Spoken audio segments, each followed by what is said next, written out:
የኔ ወተት የኔ ማር የኔ ኬክ የሚመችሽ ይሄ ነው፣ የሚሆንልሽም ይሄ ነው። ቤተሰብሽ የሚያከብር ዘና ያለ ፈታ ያለ እቅዱ አሪቆ ሀሳቢ እንደዚህ ጎዶሎ አልጋ ላይ የሚቀር አይደለም። ይህ ጎዶሎ ሴትን ሲያይ ዳል ሲያይ የሚንቀጨቀጭ አይደለም። ያችንም እችንም የሚቀማምስ አይደለም። ለአንቺ የሚመቸው ቁራጥ ወንድ ውሳኔ ያለ ትክክለኛ ሰው ደግሞ ከዚህም በፊት እኮ ደስታ ስለ አንቺ በጣም ከሚባለው በላይ ተናግሯል። እኛ ሁላችን ሴት ልጅ ከትዳሯ ስትፋታ ከትዳሯ ስትለይ አይመችም ብለን ዋጋ የከፈልሽው ደሌ ኡሌ ቢለሽ አሁን ከደስታዬ ጋር እንደ ፋ ብትን ብለሽ ነይ ጣላት ግራ ግቦታ ያለሽ ደግሞ ሮጦ ይመጣል። ያለንቺ አይሆንለትም። ሮጦ ይመጣል። አብርሃም ያለንቺ ስለማይሆነው ሮጦ ይመጣል። ልቡ አንድ ልቡ እኮ ነው እዛ የሚተኛው፣ አንድ ልቡ እንጂ ጋ ነው።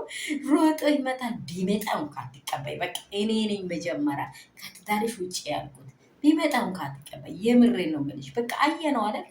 ይሰለቻል እኮ ምንም ነገር እኮ ማርም ይሰለቻል። ስበላ በቃ ይጅጅ ብሏል። እሱ ሁኔታ መልሳለሁ ብለሽ ጥረሻል፣ ግረሻል፣ ለትዳርሽ ዋጋ ሰተሽዋል። የኔ ቆንጆ አሁን ደስታዬ ጋር ሉሌን ይዘሽ ፋ ብትን እያልሽ ቤተሰቦችሽን እያከበርሽ ራስሽን እያከበርሽ እያስደነቅሽ ይህ ውብ የሆነው ከሱ ጋር እንድትመጪ ነው የምንፈልገው ውዶች። ሩታዬ በቅርብ ቀን በአዲስ ነገር እንደምትወጣ እርግጠኛ ነኝ። ወስናለች፣ በቃ ወስናለች። ወዳቸዋለሁ። ሼር ሰብስክራይብ አድርጉ። ደስታዬ ጋር እንደዚህ ብትን ወይኔ ምን ላድርጋቸው እኔ አጠገቧ ሆኝም አይ ቢያጠርግ የኔ የሩትዬ ፋሚሊዎች ለሩታ አይገባትም? ይገባታል። ለቅሷ ይብቃ። እስቲ ጠረግ። እሺ ይሄ ዝም ብሎ የሚዘሉ ሰው ክብሯን ጠብቃ ነው፣ ወስና ነው፣ ለምኗት ነው።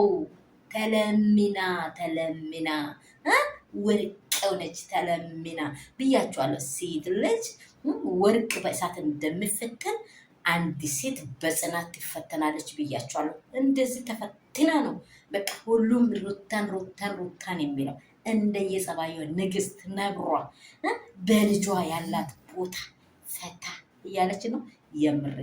የምር በጣም አስደንቆኛል። ዋው